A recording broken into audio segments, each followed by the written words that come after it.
লামার্স, বাপরে 2,47,000 সবচেয়ে হাইয়েস্ট। আপনারা এত নেন কেন? তার মধ্যে ডোনেশন আপনাদের বাপরে বাপ। পুলিশ কেস হয়েছে, আমি আপনাকে বলছি, আমার কাছে ডকুমেন্ট আছে। আপনি তো আমার বন্ধু, আপনি তো আমার শত্রু নন। স্কুল থেকে ওয়ান টাইম অ্যাডমিশন ফি এবং মাসে মাসে যেটা আপনাদের টিউশন ফি, এগুলো আমরা নিচ্ছি। তাহলে এই ডোনেশনটা কারা নিচ্ছে? সেটা তো বলতে পারবো না ম্যাডাম। তাহলে এবার থেকে বলে দিই পাবলিককে যে নো ডোনেশন। তাহলে আমরা বলে দিচ্ছি যে ডোনেশনটা নিয়ে যারা যারা টাউটাররা ডোনেশন নিচ্ছে, ডোনেশন ইজ নট অ্যালাউড। সবচেয়ে ভালো মেসেজ যায়। যদি কেউ অন্যায় করে তারাও ধরা পড়ুক, আমি চাই। নিশ্চয়ই এটা good decision. Thank you so much, it's a very good decision.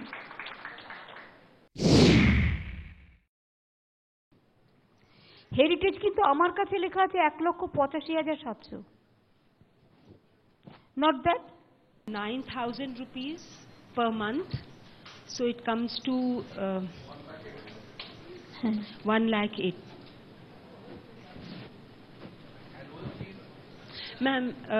Ma'am I think उन्होंने शायद ट्रांसपोर्ट और मील्स भी इंक्लूड कर दिया है ma'am. You know, they have to pay for that, na? जी, heritage good school, no doubt of it, you give good education also. जी ma'am. একটুখানি আমার মনে হয় একটু দেখা উচিত ডোনেশনগুলো বন্ধ করা। আপনার ইউনিভার্সিটির কি পরে 5 লক্ষ 10 লক্ষ এরকম কিছু একটা করেছেন? না।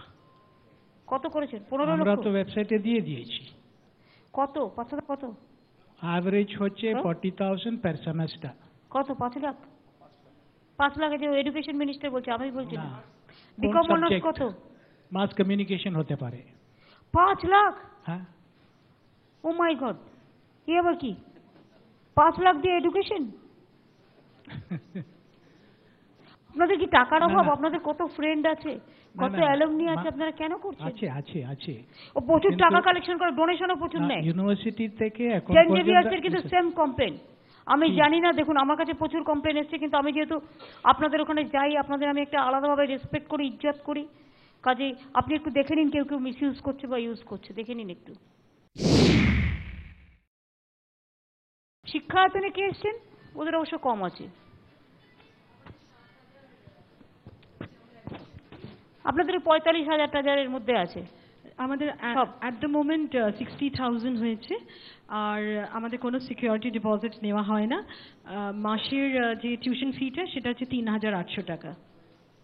আপনি কি ওখানকার প্রিন্সিপাল? না, আমি ওখানকার secretary general of the group. আপনাদের ওখানে কি ম্যাডাম ট্যান্ডন আছে? সঙ্গীতা ট্যান্ডন। উনি এলাকায় ক্লাসে অত অন্যান্য নেতাদের বক্তৃতা শোনান কেন? একটু বলবেন তো, আমরা জানি এগুলো। It's very bad. শিক্ষায়তনে আমি নিজেও বিএড পড়েছি, সুতরাং it is my college also. সেটা নয়, কিন্তু আই ফিল ব্যাড যখন আমি শুনি যে বাচ্চারা চায় না, কিন্তু বাচ্চাদের জোর করে একটা এলইডির সামনে বসিয়ে নেতাদের বক্তৃতা শোনানো হয়। আমার বক্তৃতা শোনালেও আমি অখুশি হব। যদি এটা কোনো একটা জ্ঞানের কিছু হয় সেটা আমি বুঝতে পারি, তো জ্ঞানের নয়, এটা পলিটিক্যাল বক্তৃতা শোনানো হয়। Sorry madam.